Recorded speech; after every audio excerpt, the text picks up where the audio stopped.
नमस्कार दोस्तों। पुस्तक समीक्षा के आज के इस अंक में हम बात करेंगे एक विशेष पुस्तक पर। विशेष पुस्तक इसलिए क्योंकि एक विशेष व्यक्ति ने, एक विशिष्ट साहित्यकार ने, एक वरिष्ठ साहित्यकार उद्भ्रांत ने अपनी आत्मकथा को इस पुस्तक में लिखा है। पुस्तक का नाम है मैंने जो जिया और पुस्तक अमन प्रकाशन कानपुर से छपी है।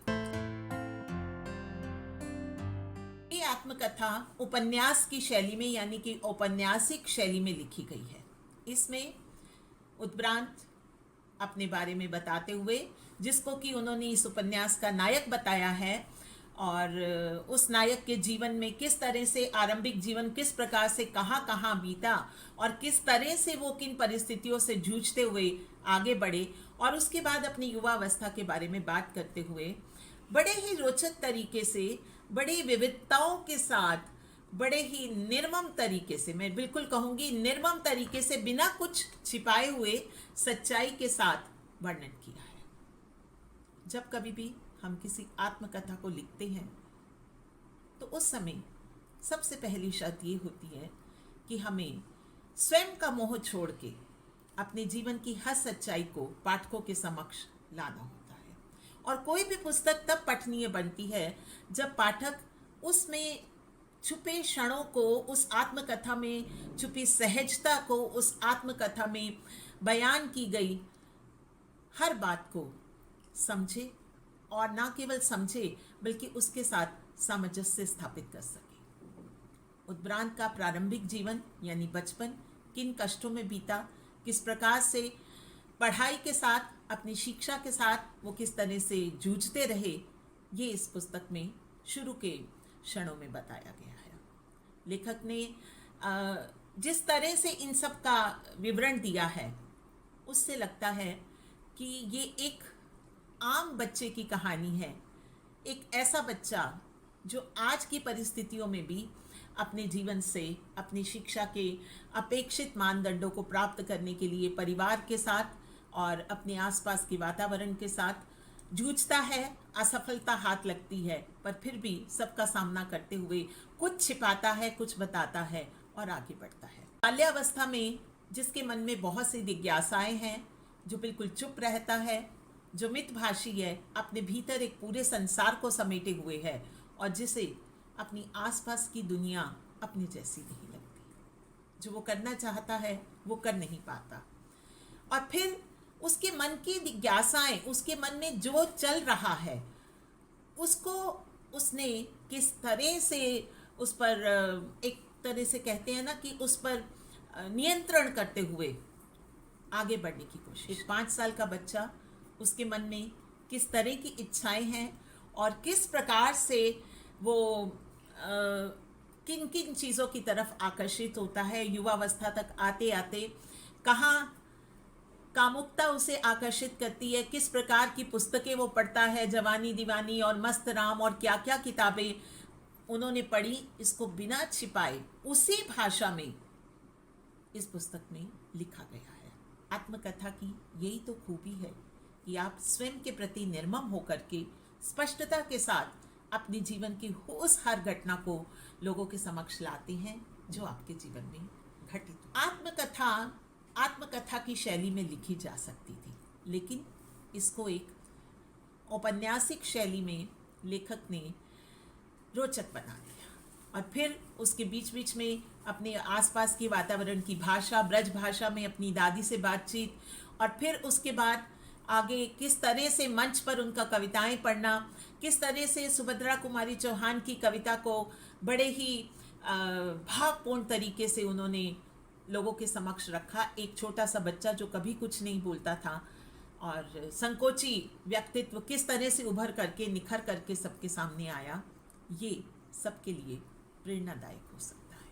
हालांकि मैं ये नहीं चाहती कि इस पुस्तक की पूरी कहानी आपको बताऊं, पर कुछ अंश, कुछ बातें बता देना ज़रूरी है ताकि आप समझ सकें कि इस पुस्तक को मैंने समीक्षा के लिए क्यों चुना। बच्चे के जीवन की बात करते करते लेखक अपनी युवावस्था की तरफ मुड़ता है। हम जहाँ इसको ये समझ के पढ़ते हैं कि उद्भ्रांत इस उपन्यास का नायक है, वहीं दूसरी तरफ हमारे दिमाग में ये निरंतर चलता रहता है कि ये एक आत्मकथा है जो सच है, जो जीवन का कठोर सत्य है और जिसे लेखक ने बड़ी निर्ममता के साथ पाठकों के समक्ष रखा है। निर्मम मैं इसलिए कहूँगी क्योंकि जब आप किसी भी आत्मकथा को लिखते हैं तो उसमें पहली शर्त सत्य होती है। ऐसा सत्य जो चुभ भी सकता है, ऐसा सत्य जो जीवन में कठिनाइयां भी उत्पन्न कर सकता है, पर लेखक ने उन सभी मानकों का पालन किया है। महात्मा गांधी की आत्मकथा से लेकर के डॉक्टर हरिवंश राय बच्चन की आत्मकथा या फिर किसी भी कृष्णा अग्निहोत्री की आत्मकथा ले लें या अमृता प्रीतम की आत्मकथा ले लें या फिर बलवंत गार्गी की आत्मकथा की बात करें, इन सब में जो कि ये आत्मकथाओं की पहली शर्त होती है कि उस इनमें एक जिसे कहते हैं ना कि बिना कुछ छिपाए, बिना कुछ पर्दे के सहज रूप से जीवन के हर सत्य को पाठकों के समक्ष लाना। इस पुस्तक के कुछ अंश बहुत ही प्रभावी बन पड़े हैं, खास तौर पे उस लड़के की कहानी जो निरंतर असफलताओं से जूझ रहा है और सबके सामने अपनी प्रतिष्ठा बनाने के लिए झूठ बोलता है, फेल हो जाता है पर फिर भी कहता है कि मैं पास हुआ हूँ और फिर उस पढ़ाई को निरंतर जारी रखता है। और इन सब से दीगर बात यह है कि उस लड़के को सदैव जाने माने कवि माननीय डॉक्टर हरिवंश राय बच्चन जी से सलाह मिल रही है और वो उनको सब सच बताता है, लेकिन ये बात उनसे छिपा जाता है। पर लेखक ने इस पुस्तक में उस बात को नहीं छिपाया। किस प्रकार से परिवार के लोगों को झूठ बोलते हुए, उनको ये दिखाते हुए कि मैं पढ़ रहा हूँ, पर बिना पढ़े ही वो अपनी दुनिया में, अपनी किताबों की दुनिया में, अपने साहित्य की दुनिया में, अपने आसपास के उस सृजन की दुनिया से जुड़ा रहता है जो उसकी अपनी है। ये सब के लिए एक चेतावनी भी है कि वर्तमान परिस्थितियों में हमारे बच्चे भी इन परिस्थितियों से गुजर। लेखक ने इस पुस्तक में अपने प्रेम संबंधों की बात की है। प्रेम संबंध डॉक्टर मधु शर्मा के साथ अपने प्रेम संबंध की बात करते हुए लेखक थोड़ा सा मुझे लगता है कि यहाँ पर झिझक गए हैं, यहाँ थोड़ी सी चूक हुई है। यहाँ पर लेखक ने एक तरफा वर्णन किया है। शायद इसके पीछे कुछ कारण रहे होंगे।